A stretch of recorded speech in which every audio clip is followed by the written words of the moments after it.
민수기 6장 말씀은 나시린의 규례와 관련된 말씀들이죠. 일단 오늘 본문 내용에 등장하는 이 나시린이란 무엇인가에 대해서 한번 살펴봐야 되겠습니다. 나시린이라 함은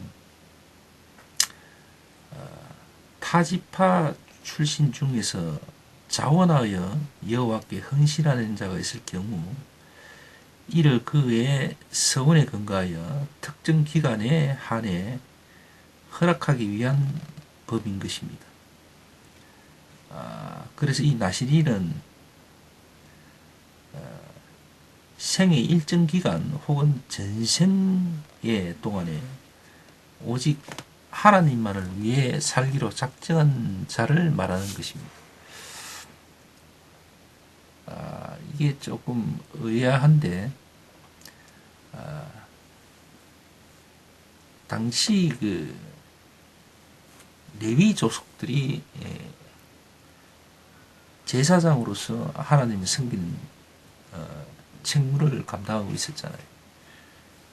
분명히 그 레위 족속들 제사장 직분을 맡아 있는 구별된 부류가 있었는데도 불구하고 왜 오늘날 갑자기 말씀에 이렇게 나시린이라 하는 어떤 그런 사람들이 또 등장하게 되는가를 잠깐 생각해 봤으면 합니다.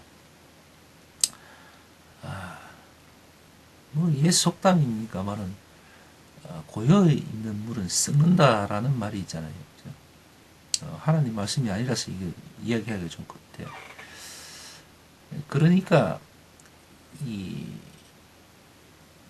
만물이 항상 그 자리에 원래의 모습을 그대로 지키고 있기가 사실은 어렵죠. 모든 것들은 이제 변합니다. 시간의 흐름에 따라서 그 모양과 질량과 또 혹은 그 성분이 변한다고 봐야 되겠죠. 하물며 자유로이 움직이는 인간들이야 뭐 당연하겠죠. 하나님만을 섬기기 위해서 특별히 구별된 족속, 레위 족속도 사실 그 원래의 취지와 뜻과는 무관하게 변질될 수가 있겠죠. 당연히 사람이기 때문에. 그죠?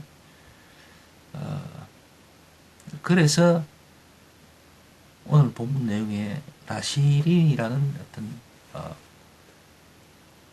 특별한 또 구분된 사람들이 등장하게 되는 것 같습니다. 이 사람들은 좀 전에도 관련해서 말씀드렸지만 나시린은 레위 족속이 아닌, 그러니까 다른 이방인이라고 봐야 되겠죠. 다른 족속들. 그 중에서 정말 하나님을 사모해서 하나님만을 위해서 살겠다라고 본인이나 혹은 또 그 부모가 이제 작정을 하는 겁니다. 기간을 두고 작정을 할 수도 있고 1년이든 10년이든 또 혹은 평생이든 그렇게 하나님만을 섬기며 하나님만을 사랑하면서 살겠다라고 이제 맹세를 하고 그렇게 사는 거죠. 근데 그냥 말만 그렇게 하고 이제 사는 게 아닙니다. 레위인과 같은 그런 어떤 하나님을 섬기는 일들을 하면서 특별히 그들에게는 이제 어떤 규칙이 주어집니다. 절제를 해야 되고, 그 중에 오늘 본문에 등장하는 하나의 특별한 것이 첫째는 그들은 이제 머리를 깎지 않는다는 거죠. 계속해서 이제 머리를 길러야 하고, 그 다음에 죽은 자를 가까이 할 수 없다는 것. 만약에 이제 하게 되면 또 뭐 비둘기를 이렇게 번제물로 드리고 뭐 그렇게 하는 규칙이 또 있죠. 하여튼 여러 가지 그런 것들을 두고 있습니다. 결국은 이 말은 무슨 말인가 하면은 세상에 영원한 건 없다라는 거지. 그러다 보니까 특별히 구별된 레위 지파라 할지라도 나실이라는 사람들로 인해서 또 그 역할 분담을 또 하게끔, 또 혹은 어떤 만일의 있을 일에 대한 어떤 대비책이라고 나 할까요? 그런 준비도 했겠죠. 또 뭐 사실 레위인만이 독점할 수 있는 어떤 그런 부분들을 또 정말 하나님을 섬기고 하나님을 사랑하고 하나님을 위해서 살고자 하는 사람들에게 또 어떤 나름의 어떤 특별한 어떤 길을 허용하신 거죠. 우리가 지금 뭐 적용받고 있는 헌법이나 이런 법조항에도 보면은 뭐 그게 뭐 영원하게 이렇게 굳어져 있는 법은 아니잖아요. 시대별로 또 사회적인 어떤 흐름에 또 따라서 또 정치적인 영향도 받을 수 있고 뭐 그런저런 이유 때문에 또 특별법이란 것도 두고 있어서 그때그때 어떤 상황에 맞게끔 적절하게 대응할 수 있는 어떤 그런 것들이 다 뭐 있잖아요. 그죠? 뭐 그런 정도로 우리가 이해를 하면 될 것 같습니다. 제가 판단할 때는 이런 나시린의 책무를 감당하고 그렇게 기회를 허용하신 하나님의 뜻은 아마 대충 그런 어떤 의미가 있지 않나라는 생각을 해봅니다. 왜냐하면 오늘 6장 말씀 끝부분 보면 24절부터 26절 말씀에 보면은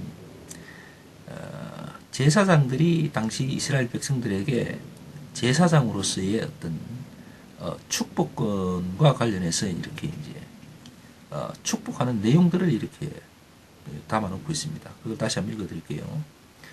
24절부터 26절까지입니다. 여호와는 네게 복을 주시고 너를 지키시기를 원하며 여호와는 그 얼굴로 네게 비추사 은혜 베푸시기를 원하며 여호와는 그 얼굴을 네게로 향하여 드사 평강 주시기를 원하노라 이렇게 합니다. 그러니까 당시 제사장들이 이렇게 참 백성들에게 머리를 얹으면서 안수하면서 그렇게 이제 기도를 하는 겁니다. 축복을 하는 겁니다. 그러면은 하나님이 이제 하나님을 대신해서 그렇게 하다 하면서 이제 위험 있게 그렇게 이제 하는 거죠. 근데 이 모습은 사실은 오늘날 그 기존 교파교회 목사들이 자기들이 제사장인 줄 알고 이제 구별된 제사장인 줄 알고 특별한 존재인 줄 알고 그렇게 이제 교인들에게 하는 경우가 들어 있습니다. 또 그런 걸 절개하는 사람도 있죠. 근데 그 사람들이 참 한편으로 안타까운 것이 과거의 그 모습을 흠모하고 좋아하고 참 바라보고는 있는데 이 사람들이 오늘날 이 신약 시대에 살고 있다는 사실을 잊어버린 것 같아요. 사실 오늘날 우리 신약 시대에는 모든 성도들이 예수를 통하여서 제사장과 같은 그런 직분을 다 감당을 하게 되었잖아요. 예수님의 은혜로 우리 모두가 만인 제사장 시대를 살게 되었고 그래서 하나님과 바로 직통할 수 있는 겁니다. 하나님께 바로 기도 드리고 하나님께 구할 수 있고 하나님의 말씀을 들을 수도 있고 또 이런 성경을 통해서 하나님의 뜻과 말씀을 우리가 접할 수가 있죠. 또 영적인 교통도 할 수가 있습니다. 우리 예수님이 십자가의 그 은혜로 말이죠. 그래서 과거와 같은 이런 레위 지파나 또는 나시린의 존재는 사실은 우리하고는 큰 의미가 없게 되었죠. 그럼에도 불구하고 이제 철딱선이 없는 어떤 복사하는 사람들이 이 상황을 과거의 이 구약 시대의 이 상황을 그리워하는 겁니다. 자기는 특별한 존재, 하나님의 종, 하나님을 대신할 수 있는 제사장 이렇게 이제 여기는 거죠. 그래서 이 기도문을 탁 이렇게 막 외우면서 성도들에게 막 이렇게 안수한답시고 막 얘기를 읊어대지. 여호와는 내게 복을 주시고 너를 지키시기를 막 이렇게 얘기를 하는 겁니다. 좀 안타깝죠. 그런 걸 보면 불쌍하기도 하고 오죽하면 저렇게 할까 생각을 해보기도 합니다. 어쨌든 그런 의미 없는 그림들, 모습들 뭐 우리가 자꾸 떠올리고 생각할 필요는 없겠죠. 오늘날의 우리의 어떤 위치와 존재, 또 우리가 감당하고 또 해야 할 일들 그런 것들을 이제 생각하면서 살면 되죠. 그 엉뚱한 그런 일들 생각들은 안 하는 게 좋죠. 자, 어쨌든 오늘 말씀 이렇게 살펴보면서 우리도 레위 지파 혹은 나시린이라는 사실, 우리가 그 당사자인 역할, 그 역할들을 우리가 감당해야 된다는 것, 그런 것들을 생각하면서